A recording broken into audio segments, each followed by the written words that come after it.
Amin. Bapak Ibu hadirin hadirat yang berbahagia, ya. Untuk selanjutnya kita membahas tafsir Jalalain di surat Al-Baqarah ayat yang ke-8. Bismillahirrahmanirrahim. Wa minan nasi may yaqulu amanna billahi wa bil yaumil akhiri wa ma hum bimu'minin yukhadi'una Allah wal ladzina amanu wa ma yakhda'una illa anfusahum wa ma yash'urun. Di dalam Al-Qur'an surah Al-Baqarah ayat ke-8 ini Allah menjelaskan dari sebagian manusia ada yang mengatakan bahwasanya mereka berkata amanna, kami beriman billahi kepada Allah wa bil yaumil akhir dan kepada hari akhirat, wa ma hum bimu'minin, tapi menurut Allah mereka itu tidak beriman. Karena apa? Yukhadi'una Allah wal ladzina amanu, karena mereka itu niatnya mengatakan beriman untuk menipu Allah dan orang-orang yang beriman dengan menampakkan keimanannya. Wa ma yakhda'una, dan mereka tidak mengatakan mereka tidak menipu kecuali, Allah menjelaskan mereka tidak menipu kecuali mereka menipu dirinya sendiri. Tuh. Di dalam ayat yang ke-8 ini Allah menjelaskan bahwasanya banyak orang yang mengaku dirinya beriman kepada Allah tapi mereka sesungguhnya tidak beriman. Kalau di dalam tafsir Jalalain ini ceritanya zaman dulu. Ada orang Yahudi, orang-orang kafir maksudnya, ya, orang-orang kafir itu mengatakan dirinya beriman padahal mereka itu belum beriman. Karena apa mereka mengatakan diri beriman? Karena takut. Karena Islam pada saat itu sudah besar, sudah maju. Jadi takut mereka itu kena beban taklif hukum Allah. Sehingga mereka mengatakan dirinya itu mereka itu beriman, padahal Allah sangat tahu, ya, tujuan dia itu ngatakan beriman supaya dia itu selamat, maksudnya tidak dihukum, gitu ya, atas kesalahannya. Tapi Allah yang Maha Tahu itu sesungguhnya, gitu ya, sesungguhnya mereka itu tidak menipu Allah, tidak menipu orang beriman, dia nipu dirinya sendiri, gitu. Dia menipu dirinya sendiri. Nah, oleh karenanya Bapak-bapak dan Ibu sekalian, kalau ini dengan zaman sekarang, ya, dengan zaman sekarang, bahwasanya orang-orang yang mengaku dirinya beriman ini cerita orang-orang munafik, ya. Mereka ngaku dirinya beriman, sesungguhnya mereka itu, ya, tidak beriman. Maksudnya bagaimana? Kalau kita ngaku diri kita beriman, jangan suka ngebohong, ya Bu, ya Bu. Ngebohong kepada diri kita sendiri, ngebohong kepada Allah. Kita ngakunya hamba Allah, tapi disuruh menjalankan sholat, ibadah kepada Allah, kita masih males. Katanya kita ngaku diri kita beriman, tapi kita masih suka bohong. Contoh begini, contoh nih. Ini bohong yang paling bohong yang kalau dilaksanakan berat, gitu ya. Kalau kita jujur maksudnya kita berat melaksanakannya. Ada tetangga datang ke rumah, "Oh, maaf ya, saya mau nyelang duit 150, padahal kita punya tuh 150. Aduh, mohon maaf saya nggak punya duit." Itu bohong tuh. Itu bohong yang begitu itu. Kalau kita jujur berat, kalau kita bohong dosa. Mauan jujur apa mauan bohong? Ya alhamdulillah kalau mauan jujur. Gimana? Kalau kira-kira kalau tetangga minjem duit 150 boleh enggak tuh?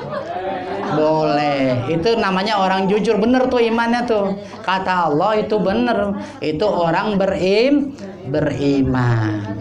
Tapi kita punya duitnya 150 doang. Gitu ya. Punya duitnya cuma 150 aja gitu ya. Tetangga kita minjamnya 150. Kira-kira kasih semuanya apa jangan? Iya, minimal. Kalau minjem 150 mah saya punya duitnya kebetulan 150. Bagaimana kalau dibagi dua gitu? Saya 75, ibu 75 gitu ya. Nah, itu ujian. Nah, kalau kita jujur pada dalam kondisi pas-pasan begitu, itu pahalanya sangat besar. Itu ujian untuk orang beriman. Kalau kita jujur, nanti tuh di samping kita dapat pahala karena menolong kesusahan orang lain, juga kita akan dapat balasan yang secepat-cepatnya dari Allah Subhanahu wa ta'ala. Nah, kalau kita bohong itu duit 150 habis gitu ya. Terus juga keberkahannya juga kurang. Udah kita dosa, keberkahannya ya nggak ada gitu ya. Pahala nggak dapat. Ya, makanya di situ kita harus belajar jujur dalam kondisi apapun. Makanya kan Nabi mah punya sifat apa? Sidik. Sidik itu benar atau jujur dalam kondisi apapun kita disuruh jujur. Pernah? Bagaimana kalau seperti contoh nih ya, karena jujur itu harganya mahal di hadapan Allah Subhanahu wa ta'ala. Contoh, dalam manaqib Syekh Abdul Qadir Jailani dikatakan, ketika Syekh Abdul Qadir Jailani dalam suatu perjalanan menuntut ilmu diberikan oleh orang tuanya bekal buat pesantren sebanyak 40 keping emas. Duit, dulu ada duit dinar, namanya 40 keping emas. Kalau mungkin sekarang itu satu keping emas itu sekitar harga 750. Kalau misalnya 40 ya kali 750 berapa tuh ya? Satu keping tuh harganya segitu, kurang lebih. Ya. Terus suatu saat Syekh Abdul Qadir Jailani beserta rombongan dirampok oleh penyamun. Katanya apa? Katanya, hai miskin, karena Syekh Abdul Qadir Jailani pakaiannya pada saat itu compang-camping karena anak yatim. Mau menuntut ilmu, berangkat sama rombongan pedagang. Ditanya sama perampok. Kalau yang pedagang semuanya sudah diambil, semuanya pakaiannya, dagangannya semuanya diambil, kecuali Syekh Abdul Qadir Jailani yang tidak ditanya pada saat itu. Tapi ada yang iseng, salah satu perampoknya karena gerombolan ada 60 orang perampok. Wahai penyamun, wahai anak muda, apa yang kamu bawa? Saya bawa 40 keping emas. Enggak percaya tuh perampok, yang bener apa? Kamu bawa 40 keping emas? Iya, saya taruh di kantong konjen saya, dibawa ketiak, taruhnya di sini dijahit, gitu ya. Jadi kantong orang Arab kan bajunya gede, kantong konjennya di sini nih. Udah gitu dijahit di baju sini, jadi kumpul duit di sini. Padahal kalau Syekh Abdul Qadir Jailani ngaku bahwa dia nggak ngaku bahwa dia bawa uang 40 keping emas, itu percaya karena pakaian Syekh Abdul Qadir Jailani tambelan lusuh. Percaya perampok. Tapi Syekh Abdul Qadir Jailani lebih memilih jujur walaupun dia dirampok. Akhirnya si anak buah perampok itu lapor kepada bosnya perampok, kepalanya. Nah, datanglah kepala perampok itu menanyakan kepada Syekh Abdul Qadir Jailani, wahai anak muda, apakah benar kamu membawa 40 keping emas? Iya, saya bawa 40 keping emas itu di kantong ponjen saya. Coba keluarin. Dikeluarin, benar ada 40. Akhirnya kepala perampok itu bertanya kepada Syekh Abdul Qadir Jailani, wahai anak muda, kalau kamu tidak ngaku bahwa kamu itu membawa uang 40 keping emas gitu ya, kamu itu saya percaya. Karena pakaian kamu tidak meyakinkan bahwa kamu banyak uang. Tapi kenapa kamu mau berlaku jujur yang semacam itu? Karena saya punya dapat amanat dari emak saya bahwa saya disuruh jujur dalam segala apapun. Bu, paham gak nih? Ya, dengerin. Ini kisah seorang aulia Allah. Nah, pada saat itu langsung si perampok itu menangis di hadapan Syekh Abdul Qadir Jailani. Dia berkata, "Wahai anak muda, kamu begitu patuh kepada kedua orang tuamu, kepada ibumu. Kamu diperintahkan untuk jujur dalam segala keadaan, kamu patuh walaupun kamu dirampok. Tapi saya, oleh Tuhan saya ini selalu berbuat zalim. Saya sering melanggar aturan-aturan Tuhanku. Maka mulai saat ini saya berhenti ngerampok. Tolong bimbing saya menjadi orang yang benar, agar saya menjadi orang yang soleh." Saat itulah perampok itu dan 60 anak buahnya tobat di hadapan Syekh Abdul Qadir Al-Jailani. Nah, dari kisah ini, Bapak Ibu hadirin sekalian, apa yang dapat kita petik? Satu, kita harus nurut dibilangin sama orang tua. Nih bagi anak-anak nih, kelihatannya kalau kita dibilangin sama orang tua, kadang-kadang anak so pinter.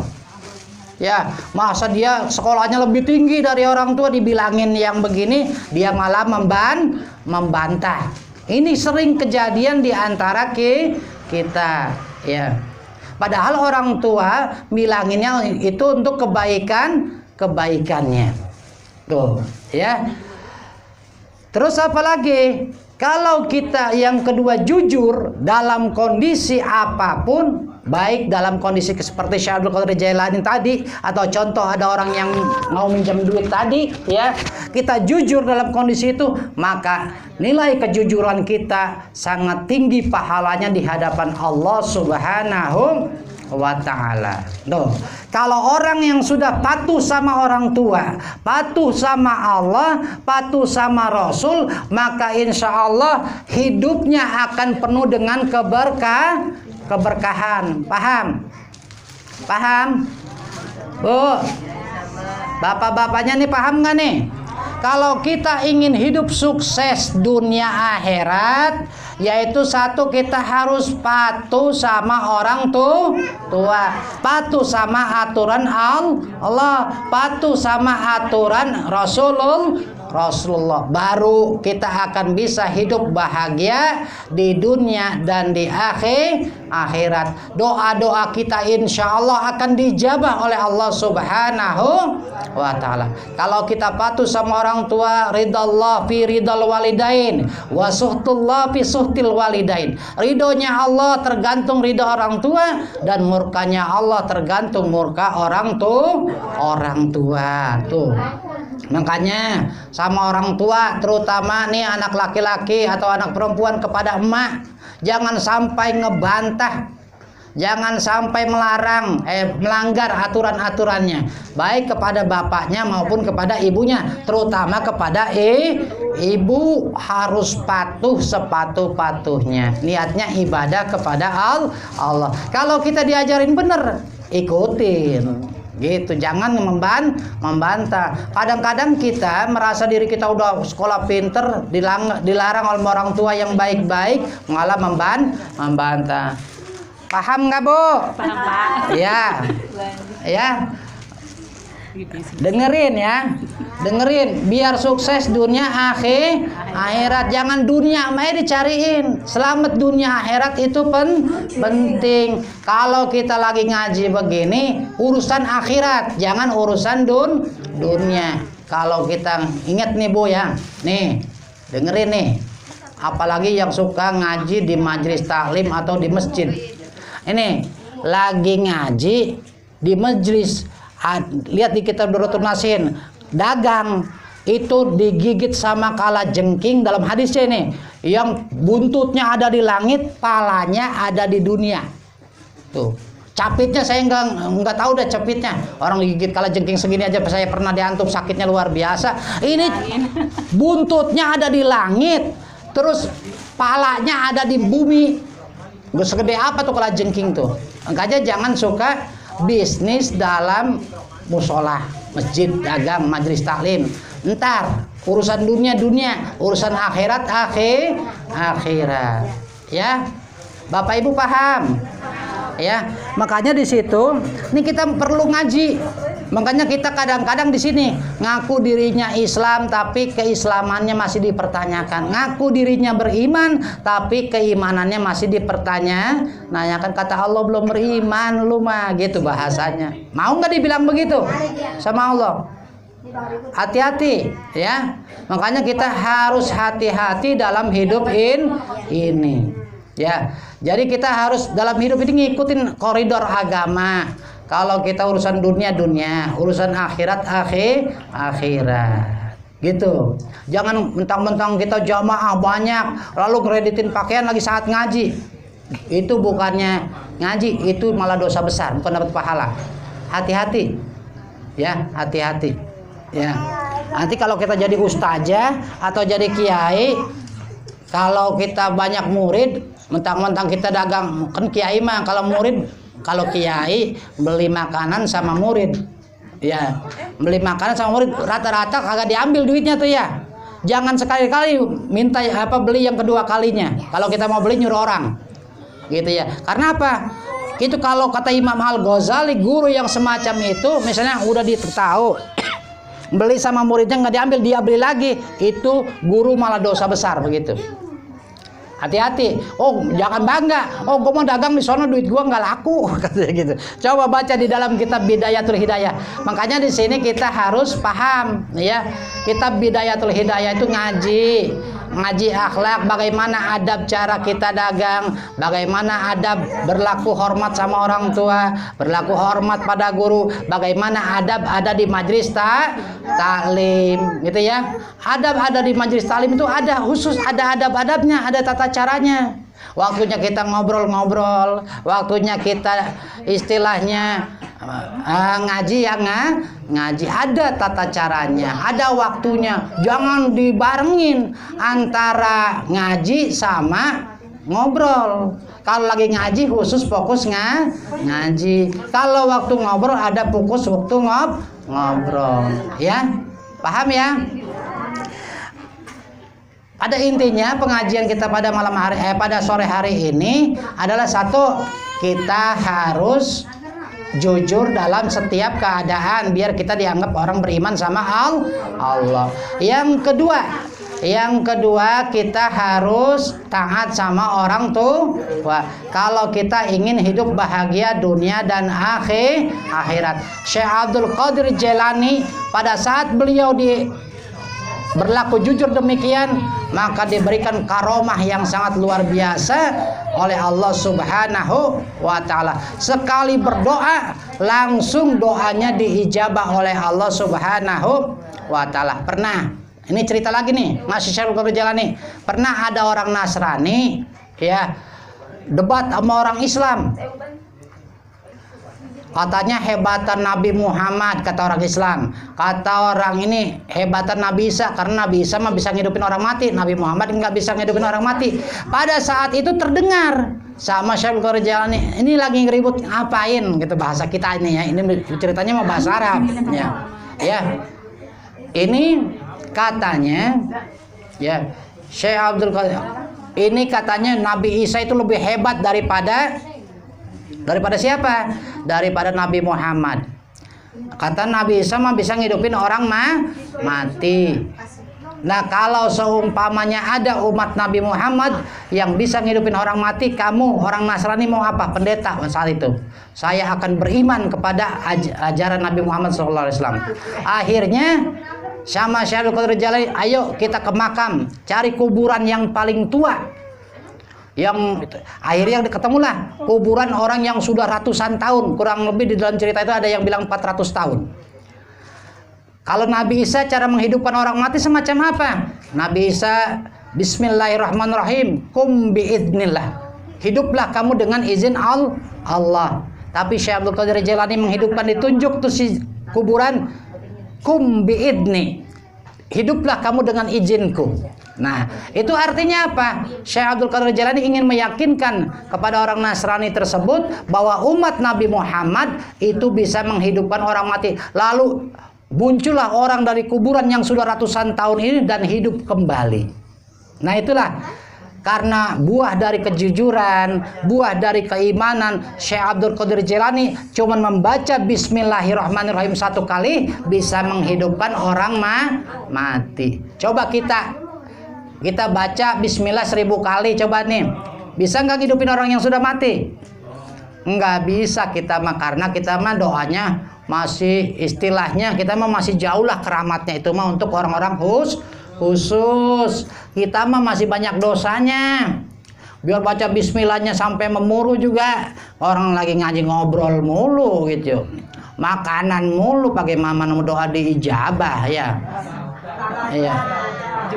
Iya, makanya kalau kita lagi ngaji khusus ngaji biar doa kita diijabah. Ini torekatnya mah torekat Qadiriyah, Naksabandiyah gitu ya. Tapi asal ngaji makanan yang udah makanan nggak jadi masalah lah. Yang penting jangan ngobrol gitu ya.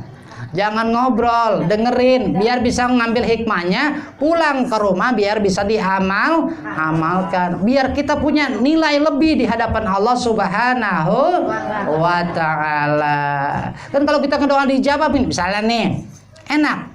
Bismillahirrahmanirrahim, ya Allah, kabulkanlah hajat saya ya Allah. Anak saya nih biar enteng jodohnya umpamanya, biar rizkinya banyak, kerjanya mudah, naik pangkatnya, biar dagangannya laris. Insya Allah diijabah oleh Allah Subhanahu wa ta'ala. Apalagi orang banyak begini, kita sendirian aja kadang-kadang suka diijabah. Nggak usah baca bismillah, cuman kita ingat kepada Allah, ya Allah anak saya butuh ini, tolong ya Allah. Insya Allah diijabah oleh Allah Subhanahu wa ta'ala. Tapi syaratnya ngerjain bismillahnya rutin kayak tadi tuh, baca rutin pagi dan sore. Mudah-mudahan diijabah oleh Allah Subhanahu wa ta'ala. Itu saja yang dapat saya sampaikan. Terima kasih atas segala perhatian. Mohon maaf atas segala kekurangan. Kurang lebihnya mohon maaf. Billahi taufiq wal hidayah. Afa minkum. Wassalamualaikum warahmatullahi wabarakatuh.